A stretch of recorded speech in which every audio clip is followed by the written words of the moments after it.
અમદાવાદના રાણીપમાં અકસ્માત સર્જનાર આરોપીની કરાઈ ધરપકડ। બકરા મંડીમાં પૂરપાટ ઝડપી આવેલી કારે સર્જ્યો અકસ્માત।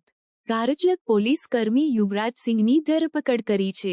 યુવરાજસિંહ માધુપુરા પોલીસ સ્ટેશનમાં ફરજ બજાવતા હતા। અકસ્માત બાદ સ્થાનિક લોકોએ આરોપીને રાણીપ પોલીસને હવાલે કર્યા હતા। હેડ કોન્સ્ટેબલ નશાની હાલતમાં ગાડી ચલાવતો હોવાનો સ્થાનિકોનો આક્ષેપ। સારવાર કરાવતા પહેલા પોલીસ કર્મી ભાગી નીકળ્યો। મહેસાણાના કડી તાલુકામાં મિત્રના ત્યાં ગયા હતો।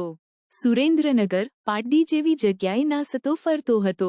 રાત્રે 10:30 વાગે એક વેગનાર ચાલકે રાણીપ બકરા મંડી ખાતે અકસ્માત કરેલો જેનાની અંદર મોટરસાયકલ અને એક્ટિવાના ચાલક અને બીજા જે રાહદારી હતા એમને ઈજાઓ પહોંચાડેલી હતી। જેની તપાસ કરતા જે વેગનાર ગાડીનો ચાલક છે તે પોલીસ કર્મી હોવાનું જણાઈ આવેલ તપાસ દરમિયાન અને એમના વિરુદ્ધમાં ફરિયાદ નોંધવામાં આવેલી। ફરિયાદી કાનજીભાઈ રત્નાભાઈ પરમાર નામે ફરિયાદ આપતા પોલીસ કર્મી યુવરાજસિંહ જોરાવરસિંહ કે જે પોતે માધુપુરા પોલીસ સ્ટેશનમાં માધુપુરા પોલીસ સ્ટેશનની અંદર ફરજ બજાવે છે તેમની વિરુદ્ધ ફરિયાદ દાખલ કરવામાં આવેલી હતી। સર, ધરપકડ કરવામાં આવી છે। પ્રાથમિક તપાસમાં શું સામે આવ્યું? ક્યાંથી આવતા હતા, ક્યાં જતા હતા, દારૂ પીધેલા હતા કે કેમ? જે પોલીસ કર્મી છે એ જે તે વખતે ત્યાં અકસ્માત કરેલો એ વખતે ત્યાં પોલીસ સ્ટેશનમાં રાણી પોલીસ સ્ટેશન લઈ જવામાં આવેલા હતા અને રાણી પોલીસ સ્ટેશનમાં જે આજુબાજુની પબ્લિક હતી ત્યાં એમનો આક્ષેપ હતો દારૂ પીધેલો છે, પરંતુ જે પોલીસ કર્મી છે એના કહેવા પ્રમાણે ત્યાં પબ્લિકે માર મારેલો એટલે ત્યાંથી એને સારવાર માટે મોકલવા માટે તજવીજ કરવામાં આવેલી હતી, પરંતુ સારવાર કરાવતા પહેલા એ જે છે પોલીસ કર્મી ત્યાંથી ભાગી ગયા હતા।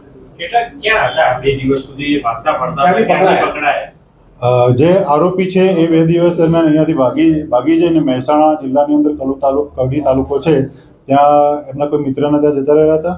ત્યાંથી સુરેન્દ્રનગર પાટડી અને બીજે જગ્યાએ નાસ્તા ફરતા હતા। ત્યારબાદ રાણીપ પોલીસ સ્ટેશને ત્યાં આરોપી અમદાવાદ આવેલાની માહિતી મળતા રાણીપ પોલીસ સ્ટેશન દ્વારા એમને પકડવામાં આવેલો હતો અને ટ્રાફિક પોલીસ સ્ટેશનની અંદર ગુનાના કામે અટક કરવા માટે હેન્ડઓવર કરવામાં આવ્યો। રાણીપ પોલીસે શું કામ આરોપીની ધરપકડ કરી?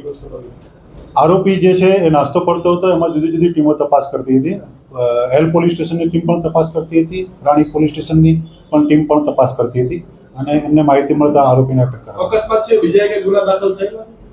ના, હાલમાં તો બીજા કોઈ ધ્યાનમાં આવેલા નથી, તપાસ ચાલુ છે। કેટલા સમયથી પોલીસમાં ફરજ બજાવે છે? એ લગભગ છેલ્લા 7 વર્ષથી પોલીસ સ્ટેશનમાં ફરજ બજાવે છે। ક્યાં જતા હતા? અકસ્માત કરવા પાછળનું કારણ એને કીધું કે કેવી રીતના થયું? શું કારણ? મોબાઈલ વાપરતો તો શું થતું?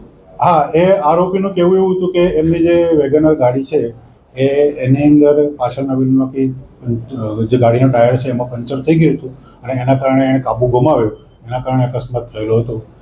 પરંતુ જે પ્રમાણે આક્ષેપો હતા કે આ જે પોલીસ કોન્સ્ટેબલ છે એ દારૂ પીધેલો હતો, એ બાબતે આરોપીની ધરપકડ કર્યા પછી એની મેડિકલ સારવાર પણ કરવામાં આવેલી છે અને જો એમાં નશાકારક પીણાની અસર હેઠળ જો આરોપી પોતે ગાડી ડ્રાઇવિંગ કરતો હોવાનું જણાય આવશે તો એના માટે પણ અલગથી કલમોનો ઉમેરો કરવામાં આવશે અને તે મુજબ કાર્યવાહી કરવામાં આવશે। નશો કર્યો 2 દિવસ પછી બ્લડ સેમ્પલ લઈએ તો આવે ખરી કે એને નશો કર્યો છે કે? એટલે કેટલા પ્રમાણમાં એને નશો કરેલો છે એના ઉપર એની અસર રહેતી હોય છે અને જે બ્લડનો ટેસ્ટ કરવામાં આવે એમાં આલ્કોહોલનું પ્રમાણ જે આવે એના ઉપરથી નક્કી થતું હોય છે કે અને આગળની ડ્રંક એન્ડ ડ્રાઇવિંગની કાર્યવાહી કરવી કે કેમ। સર, ક્યાં જતા હતા, ક્યાંથી આવતા હતા, એ વિશે શું કહેવું છે? એમનું કહેવું એવું છે કે રાણીપ પોલીસ સ્ટેશનના ત્યાં નજીક જ રહેતા હતા અને રાણીપ પોલીસ સ્ટેશન